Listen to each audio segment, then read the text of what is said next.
What if I told you that retiring at 75 might not just rob you of your golden years, but could actually be the biggest mistake of your life? For most people, it's a slow slide into disconnection, irrelevance, and even regret. And in this video, we're going to expose the dangerous myth and show you how to reclaim your time before it's too late. Now, do you remember when we started Retirement Transformed? Yeah, in 2018, we had a focus group to start to think about, is this even something that people are interested in? Right, and are they worried about it? And are they worried about it? And we picked 30 people. We had 2 different focus groups, and we had them in a room together. And I'll never forget, I can't think of his name, and I wouldn't repeat it anyway, but he was a lawyer. Let's call him Harry. That is his name. Harry was in the room. Harry was an attorney. He was an estate attorney. He's probably still an estate attorney. He was 62 at the time. And when we ask questions like, when do you want to retire? And I forget the other focus group questions, but he was dead on clear. I'm never going to retire. Yep. I like to write. I like to read. And I will be going to my desk every day for the rest of my life, even on Saturdays, because that's what I love to do. He even ended with, I just want to die at my desk. I'm just going to do that. I'm going to go into work one day and just die at my desk. And here's a guy who's married. He had 3 children. He had 5 grandchildren. He was successful, so he had the financial ability to do things and go on trips. He didn't want to. And I think that we didn't try to convince him otherwise. But I think the moral here is that that's not a really good plan. I mean, it was good for him, but I don't think it's fair to his wife, his kids, his grandkids, that he's giving that type of experience, that type of dedication. No, setting an example like that for everyone in his family. It's wrong. We're trying to do the opposite. We believe that in this phase of life, the discovery years, 55 to 75, it's okay to keep working. Right. Oh, absolutely. It's okay to have a job. It's okay even to have, a part-time, full-time job if you want, but it's got to be something that you enjoy, something you're good at, something where you're helping others perhaps, writing a book, mentoring, coaching, volunteering. That really is important. But to sit behind your legal desk until the day you die is not a good plan.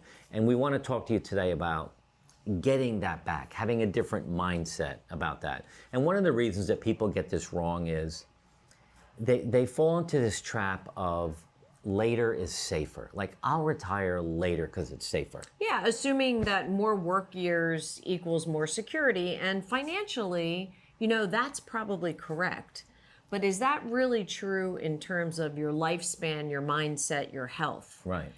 Does that really provide you more security? And it depends on your job, right? So it depends on the amount of stress, the level of commitment you have, the amount of hours it is, the physicality of your job, right. All of that.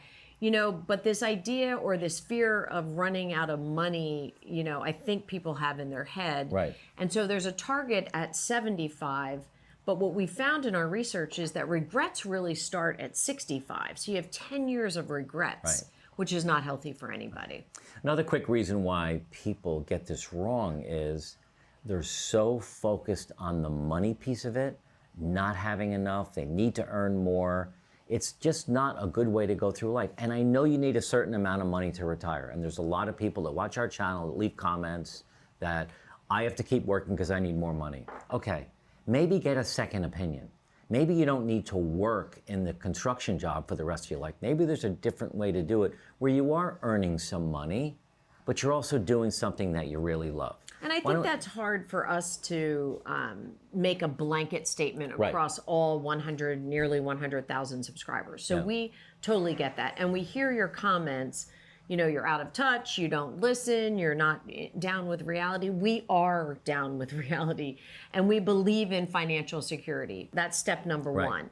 Everything we're talking about is after that step, right? So once you've determined with your financial planner that you have financial security, start to broaden your mind and your horizon and be aware of this drift that could occur. Right.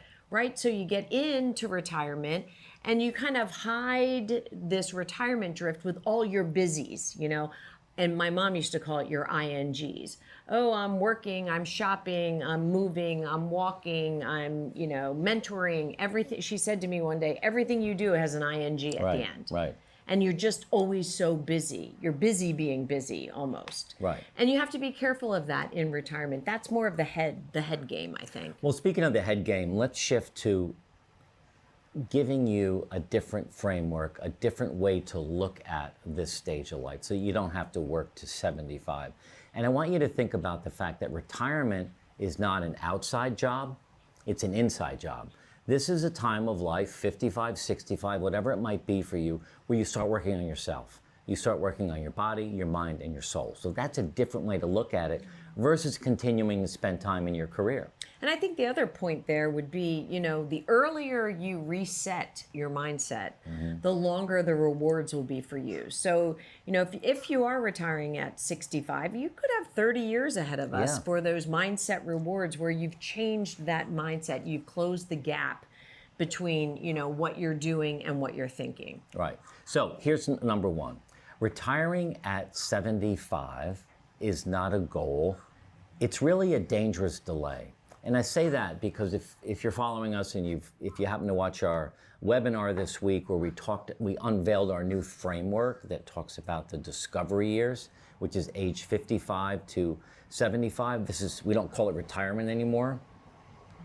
If you skip through that stage and then all of a sudden you're 75 and you're now what we call the wisdom years, you've missed out on so much opportunity to grow as a person and to really find out some things that you could do that you really love to do. Yeah, the second thing I would say is stop believing that later is smarter.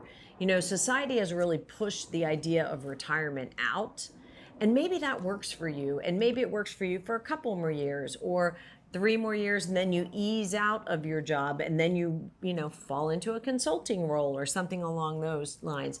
But more work years doesn't necessarily correlate into more meaningful years. Yeah, when I think of Harry, the attorney, I think, again, I really, now that his name came to mind, I'm actually going to call him today or tomorrow to see how he's doing. That's a good idea. But Harry didn't have anything outside of work.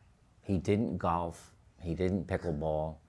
The only thing he read was legal briefs, which he said he loved. Well, there are other things besides golf and pickleball. Well, there are, but there's. Did he garden? No, he didn't do anything. That's the thing. And if you are that type of person, that's what we say about your discovery years. This is when you actually discover that you listen to that little voice inside of you that always said, maybe I'd like to garden. Maybe I'd like to. I always go back to gardening or pickleball or golf, but there's painting, mentoring, teaching.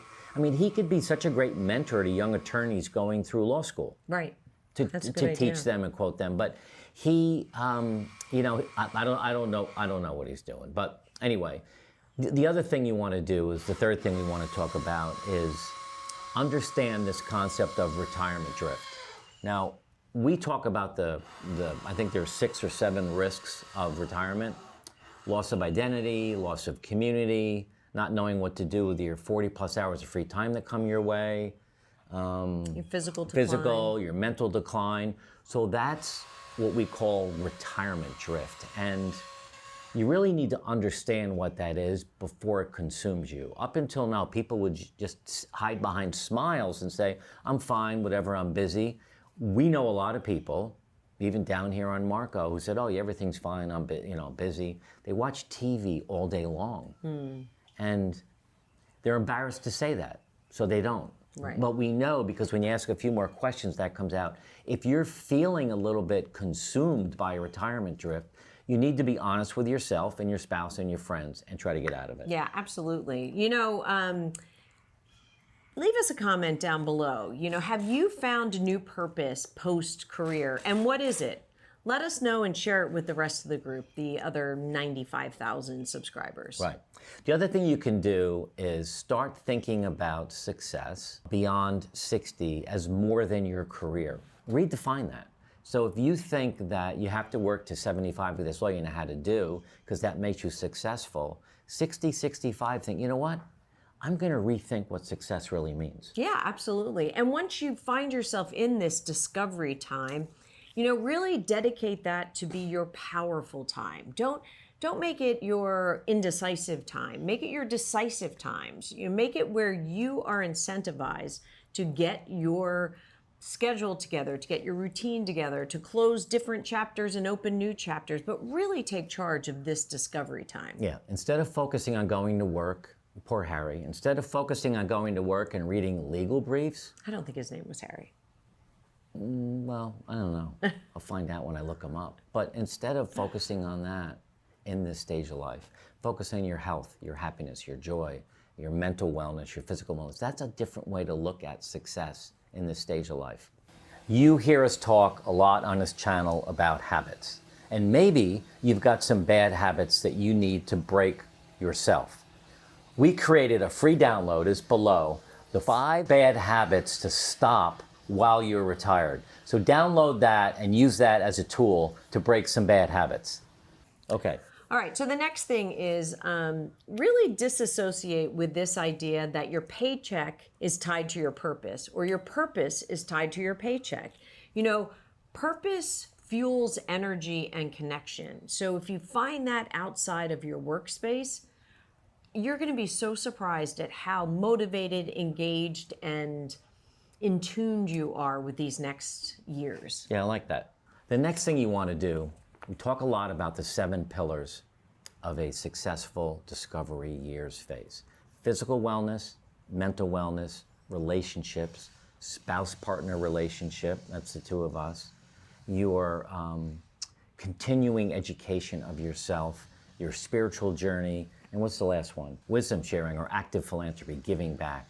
Start spending some time focusing on those 7 areas of your life. That is a big part of this whole discovery year model that, and I don't know if you saw our webinar this week, but we talked about the masterclass we're doing in September of 2025 for 8 weeks on retirement reset, your journey from drift to discovery. And we spend a lot of time on those 7 pillars. So that's the basis of what really this stage of life could be like, and you should spend some time on those. Yeah, and reset is a good next point. Small resets give you big gains. Adding in micro routines or micro habits and getting rid of bad habits, or even use our 7-day challenge as a starting line to get you motivated to get through this phase. Yeah, we'll put a link to the 7-day challenge below, and we'll put a link down below as well for the webinar replay so that you can see that. All right, another thing. Stop waiting for permission to live boldly. A lot of people get to this phase and they're like, well, I don't really want to be that kind of person. I don't know if I'm really capable of doing that. I mean, we're running a YouTube channel. It was the last thing we thought we would do, and this is living as boldly as we can. So I think that this whole idea of discovery phase is really coming out of your box, really looking for your gifts. I mean, we all have a unique gift that we can share with the world. You just have to get it out. You've got to journal about it and think about it. Ask your friends. Ask your friends, what do you think my superpower is? Why do people come to you for help? That's your superpower, and that's when you can start to use that, then you can live boldly. Right. And the last thing I would say is, create your personal retirement drift reset. Really take a look at what are your triggers? What is making you drift? And what's around that? Is it bad influences, good influences? Is it bad habits, good habits? What is around your drift that is making you feel unclear, unsettled, unmotivated, and just kind of floating with no intention? You know what I want to end with? I think this would be a good exercise for you to write down. Write down all your bad habits and write down all your good habits and do an audit. How do the bad habits make you feel? And how do the good habits make you feel? And start to double down on your good habits and add new good habits and start to eliminate your poor habits. Try that today. If you like this video, you're gonna love this next one too. And Jerry, all he wanted to do was not have to come to work anymore, sit on his front porch, he had a beautiful front porch, enjoy the view, and have a couple of beers every night. And he did. Problem is, he died a year later. Yeah. Well, he was 67. So I don't know if retiring was a mistake or we just got sick, but the reality is we don't know when we're going to die.